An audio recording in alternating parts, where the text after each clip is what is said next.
দাদার study centre ক্লাসরুমে তোমাদের প্রত্যেককে স্বাগতম। আজকে আমাদের এবিটিএ টেস্ট পেপারের 2 নম্বর ক্লাস, অর্থাৎ আগামীকাল 1 নম্বর ক্লাস হয়েছে।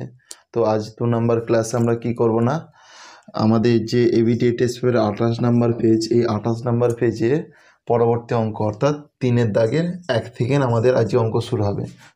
কি না, 3-এর দাগের 1-এর অঙ্কটি কি আছে না, বার্ষিক শতকরা সুদের হার একই হলে কোনো মূলধনের 1 বছরের চক্রবৃদ্ধি সুদ সরল সুদের তুলনায় বেশি। কি বলেছে, মানে সুদের হার যদি একই থাকে 1 বছরে চক্রবৃদ্ধি সুদ সরল সুদের থেকে বেশি হবে। তো এটা কি সম্ভব? দেখো ভালো করে। তাহলে আমরা কি 1 বছরের, আমরা সবসময় এটা জানতে হবে যে 1 বছরের সরল সুদ আর চক্রবৃদ্ধি সুদ সমান হবে যদি কিনা সুদের হারটা একই বলে দেয়।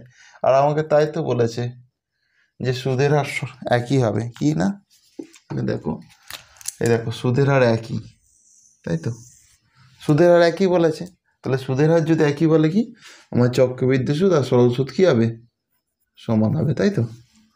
ওই জন্যই আমি এখানে কি করেছি না, চক্রবৃদ্ধি সুদ আর সরল সুদ কিনা সমান, তাই তো। তাহলে আমরা কি করব, বিবৃতিটি কি আমাদের মিথ্যা, তো অতএব বিবৃতিটি মিথ্যা, তাই তো। অতএব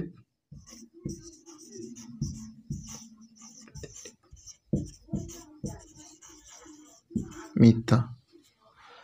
তো কারো বুঝতে অসুবিধা নেই বন্ধুরা? তো চলো আমরা নেক্সট প্রশ্নে আসছি।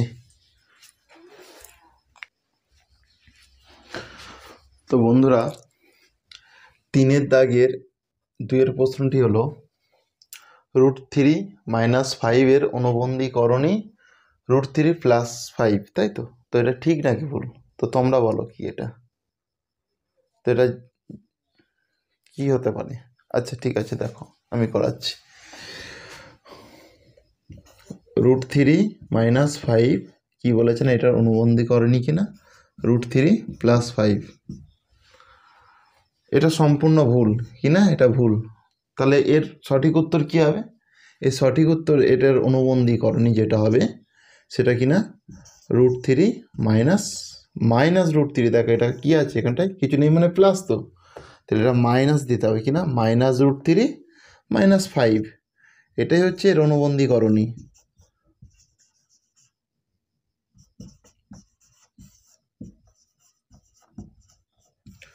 তো প্রশ্নেতে আমাদের কি আছে বন্ধুরা, সত্য কি না মিথ্যা, তাহলে বিবৃতি সত্য কি মিথ্যা সেটা জানানোর কথা বলা হয়েছে।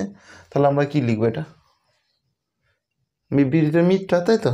তাহলে আমরা কি করবো না, উত্তর, অতএব উত্তর হলো বিবৃতিটি মিথ্যা। তো কারো বুঝতে অসুবিধা আছে বন্ধুরা? নেই তো, ঠিক আছে, চলো নেক্সট প্রশ্ন আসি। তো চলো বন্ধুরা, আমরা 3-এর দাগের 3-এর প্রশ্নটা দেখে নিই, তাই তো। তো 3-এর দাগের 3-এর প্রশ্নটিতে কি বলেছে না, এ এর মূলধন বি এর মূলধনের অর্ধেক হলে এ এবং বি এর লভ্যাংশের অনুপাত হবে 2:1। কি বলেছে না, 2:1। ভালো করে বুঝে নাও কি বলেছে, এ এর মূলধন বি এর মূলধনের অর্ধেক, এ এর মূলধন বি এর মূলধনের অর্ধেক। তাহলে এ এর মূলধনটা বেশি নাকি বি এর মূলধনটা বেশি? অবশ্যই বি এর মূলধনটা বেশি, কারণ কি বলেছে, এ এর মূলধন বি এর মূলধনের অর্ধেক, মানে এ এর মূলধন যদি 10 টাকা হয়, বি এর মূলধন কি 20 টাকা হবে, কারণ এ এর মূলধন বি এর মূলধনের অর্ধেক। তাহলে বি এর মূলধন যদি 20 টাকা হয়, এ এর মূলধন কত হবে, 10 টাকা হবে। তো চলো সেটা এক্স ধরে কিভাবে করছি, দেখো ধরি এ এর মূলধন এক্স টাকা, তাই তো। অতএব বি এর মূলধন তাহলে কি 2x টাকা, কারণ কি বলেছে, এ এর মূলধন বি এর মূলধনের অর্ধেক, মানে এ এর মূলধনটা অর্ধেক কার না, বি এর, তাই তো। কি এর মূলধনটা অর্ধেক কার, বি এর। তাহলে বি এর যদি কি 20 টাকা হয়, এর কত টাকা হবে না, 10 টাকা। ওই জন্য বি এর যদি 2x টাকা হয়, এর কত টাকা হবে না, x টাকা। কেন, কারণ অর্ধেক তো, 2x-এর অর্ধেক কত x তো, ঠিক সেই জন্য এখানটায় লিখেছি। তাহলে কি লিখলাম, a এর মূলধন তাহলে x টাকা আর b এর মূলধন কি 2x টাকা। এটা আমার অঙ্কে বলেছে, এখানে কিছু করার নেই, তাই তো। তাহলে কি লভ্যাংশের অনুপাত, তাহলে কি a/b, তাহলে কি এর জায়গায় আমি এটা লিখে দিলাম আর b এর জায়গায় এটা লিখে দিলাম 2x। আমি যদি এটাকে কিছু নেই মানে 1x, তো আমি যদি ax আর ax কেটে দিই তাহলে কি 1:2। দেখো তাহলে এখানে কি আমি কি পেলাম না 1:2 পেলাম, তাই তো। আর এখানে আমার কি আছে 2:1, তাহলে কি তোমরা নিজেরাই তো বুঝতে পারছো বিবৃতি মিথ্যা, সত্য নয়, তাই তো। তাহলে বিবৃতিটি কি না আমার মিথ্যা, তাহলে বিবৃতিটা মিথ্যা, তাই তো। তাহলে কি সত্য নয় তো, এটা মিথ্যা, তাই তো। তো চলো নেক্সট প্রশ্ন আসছে আমরা।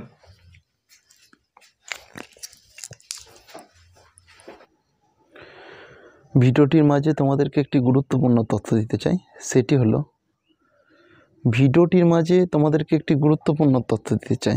হলো আমি এই একই রকমভাবে প্রত্যেক দিন কিছু কিছু করে অঙ্ক করিয়ে তোমাদের পরীক্ষার আগে পুরো টেস্ট পেপারটা সলভ করিয়ে দেবো। তো কাজেই এই চ্যানেলটির সঙ্গে যদি জুড়ে থাকতে চাও তাহলে চ্যানেলটিকে সাবস্ক্রাইব করো এবং পাশে থাকা বেল আইকনটি বাজিয়ে নোটিফিকেশান অল করে দাও, যাতে সবার আগে তোমার কাছে ভিডিওটি পৌঁছে যায়। তো চলো আমরা নেক্সট প্রশ্নে আসছি।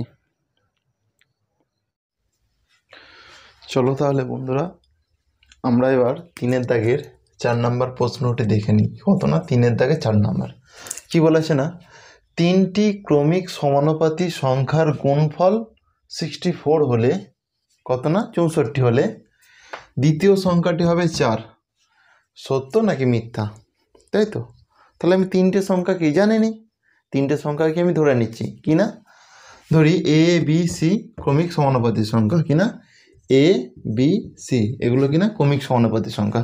তো এটাকে আমি কিভাবে লিখতে পারি, এটাকে যেভাবে লিখতে পারি a/b সমান b/c, তাহলে a/b সমান b/c, তাই তো। তাহলে দেখো এই বি কোনাকুনি গুণ করলে কী হবে না b² সমান, আর এইটা কোনাকুনি গুণ করলে কী হবে ac। তো কার এইটুকু বুঝতে অসুবিধা আছে, নিশ্চয়ই কারো বুঝতে অসুবিধা হয় না।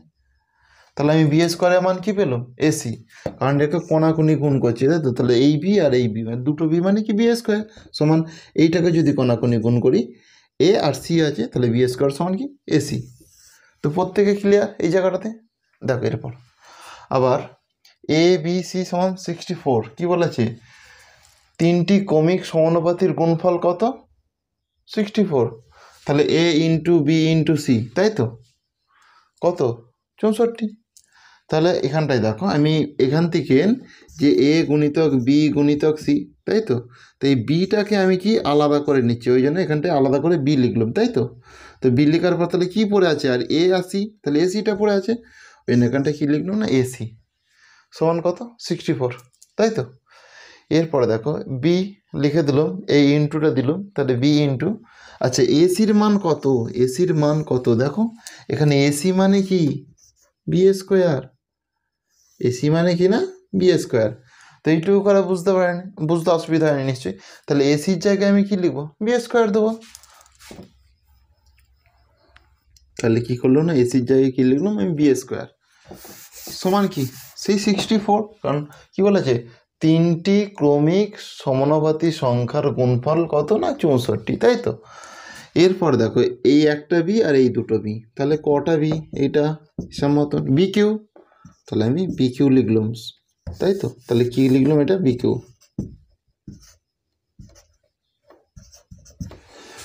সমান 64কে আমরা কিউ আকারে প্রকাশ করবো, তাহলে কি 64কে আমরা কিউয়ে পরিণত করলে দেখো 4 গুণিতক 4 গুণিতক 4 64 হয় নাকি, দেখো 4 4 16, 16 4 কত 64, তো 16 4 64।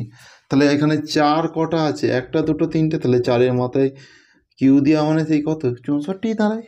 তাহলে আমি কি করলাম 64 জায়গায় কি লিখলাম 4Q, তাই তো, কি লিখলাম না 4Q। তাহলে এই কিউ কাটা, অতএব বি সমান কত, বি সমান কি 4। তাহলে কি বলেছে দ্বিতীয় সংখ্যাটি, তাহলে আমি যদি a b c অনুপাতে সাজায়, তাহলে দ্বিতীয় সংখ্যাটিকে আমার বি তো। তাহলে বিবৃতিটা কি সত্য নাকি মিথ্যা বলো নিজেরা? অবশ্যই সত্য। তাহলে বিবৃতিটি কি আমার সত্য, মোটেও মিথ্যা নয়, তাই তো? তাহলে বিবৃতিটি আমার সত্য। তো কার বুঝতে অসুবিধা আছে বন্ধুরা? যদি অসুবিধা থেকে থাকে তাহলে কমেন্টে জানাবে। চলো আমরা নেক্সট প্রশ্নে আসছি।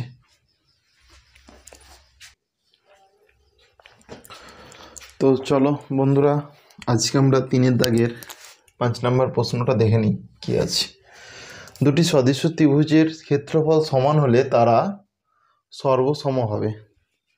তোমার কি মনে হয় হবে কি হবে না বলো, ভাবে নাও কী হবে? অবশ্যই সত্য হবে। কারণ কি, দুটি ত্রিভুজ যখন তারা কি সদৃশ্য মানে সমান সমান, তাদের কি ক্ষেত্রফলটা কি সমানই হবে। তাহলে অবশ্যই এটা সত্য, মোটেও মিথ্যা নয়।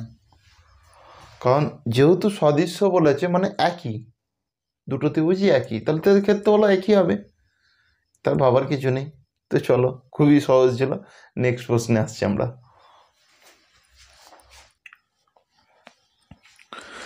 তো বন্ধুরা, আমাদের 3 দাগের 6 প্রশ্নটি হলো, একটি নিরেট গোলকের ব্যাসার্ধের দৈর্ঘ্য দ্বিগুণ করলে কি, ব্যাসার্ধের দৈর্ঘ্য দ্বিগুণ, তাই তো, দ্বিগুণ করলে গোলকটির আয়তন 3 গুণ হবে। তাহলে ব্যাসার্ধের দৈর্ঘ্য যদি আমি কত গুণ করি না দ্বিগুণ করি, তাই তো, ব্যাসার্ধের দৈর্ঘ্য যদি দ্বিগুণ করি গোলকের আয়তন 3 গুণ হবে। বলেছে কি না এটা সত্য নাকি মিথ্যা? তো তার আগে জেনে নাও, যেটা আগে জানার, এটা এবছরের জন্য খুব গুরুত্বপূর্ণ। টেস্ট পেপারের বেশিরভাগ পেজে এই অঙ্কটি আছে। তো তোমরা এটা ভালো করে প্র্যাকটিস করো। দেখো অঙ্কটা কীভাবে করি। আমরা কি জানি না, গোলকের ব্যাসার্ধ কি সমান আর, আয়তনের সূত্র কি 4/3 পাই আর কিউ, তাই তো। আর তাহলে কি লিখলাম না, গোলকের আয়তনে তাহলে 4/3 পাই আর কিউ। তো আমরা এটাকে ভি দিয়ে প্রকাশ করলাম, মানে আয়তন ভলিনিয়াম বলে, কি বলে ভলিনিয়াম, তাই তো। ওই জন্য ভি সমান কি 4/3 পাই আর কিউ। তো এখানে দেখো কি বলেছে না, গোলকের ব্যাসার্ধ 2r হলে, কেন বলো, দ্বিগুণ বলেছে তো, আগে ছিল আর, সেটাই দ্বিগুণ হয়ে গেলে কি আমি 2r আকারে লিখতে পারি। ওই জন্য কি আগে কি লিখেছিলাম আমরা, এখানটায় লিখেছিলাম না আর, তো এখানটা কেন 2r লিখলাম, কারণ কি বলেছে দ্বিগুণ হলে, তাই তো। তাহলে আয়তন হবে 4, সেই আয়তনের সূত্র কি এইটাই তো। তাহলে 4/3 পাই আর কিউ, মানে আর কিউ এর জায়গায় আমার তো আর এইটা হিসাব ব্যাসার্ধর কিউ, তাহলে আমার তো এইটা 2 আর কিউ, তাই তো। তাহলে ভালো করে দেখো, 2 এখানটাতে লিখছি, এখানটাতে 2 আর কিউ, এটাকে দেখো এর মানে কি 2 1 2 3টে, আর কটা গুণিতক 1 2 3টে, তাহলে আরও 3টে, 2 ও 3টে, এর মানে হচ্ছে তাহলে 2 2 4 4 2 কত 8, তাই তো। আর যেরকম আর কিউ, তাহলে কি এটাকে যদি আমি ব্র্যাকেট থেকে মানে বের করতে চাই তাহলে কি 8 আর কিউ করে দিতে পারি, তাই তো। তাহলে 4/3 পাই 8 আর কিউ। তো এরপর দেখো ভালো করে দেখো, এই 8টাকে আমি এখান থেকে বের করে নেবো। 8টাকে যদি এখান থেকে এখানে নিয়ে চলে আসি তাহলে কি কি পড়ে আছে 4/3, আমি 4/3 লিখে নিলাম, পাই লিখে নিলাম, কি আর কিউ লিখে নিলাম, তাই তো। 8টাকে কী করলাম না, 8টাকে যদি এখানে বের করে আনি, পরপর কি আছে সেটা আমি লিখে দেবো, পার আর কিউ। এইটুকু কার বুঝতে অসুবিধা আছে? আমি কি করলাম না, 8টাকে এখান থেকে এখানে বের করে নিলাম, বের করে নেওয়ার পর বাদ বাকি যেগুলো পড়ে আছে 4/3 পাই আর কিউ, এটা আমি এখানে লিখে দিলাম, তাই তো। আরেকটুখানি দেখো, এখানে আমি ভি সমান কি প্রকাশ করছি 4/3 পাই আর কিউ, তাহলে কি আমি 8 ইন্টু ভি করতে পারি কি, কেন না এই পুরোটার জায়গায় 4/3 পাই আর কিউ, 4/3 পাই আর কিউ, এটাকে আমি কী দিয়ে প্রকাশ করছি ভি দিয়ে, না 8v, তাই তো। তাহলে আমাকে কী বলেছে না 3 গুণ হবে, এটা কি 3 গুণ হয়েছে, এটা তো 8 গুণ হয়েছে। এটা তাহলে মোটেও আমার প্রশ্নে যেটা দিয়েছে সেটা হয়নি, আমার কি হয়েছে না 8 গুণ হয়েছে, আর প্রশ্নে কত বলেছে না 3 গুণ, তাহলে গোলকটির আয়তন হবে 3 গুণ। তাহলে তোমরা নিজেরাই বুঝতে পারছো এটা সত্য হবে কি না মিথ্যা হবে। তাহলে কী হবে বন্ধুরা, অবশ্যই মিথ্যা। তাহলে কী হবে, এটা মিথ্যা, সত্য নয়, তাই তো? এটা সত্য নয়, মিথ্যা। তো বন্ধুরা আজ এখানেই শেষ করলাম। পরবর্তী ভিডিওতে আবার পরবর্তী পেজগুলো করার চেষ্টা করব। তো চলো, বাই, নেক্সট ক্লাস আবার দেখা হবে।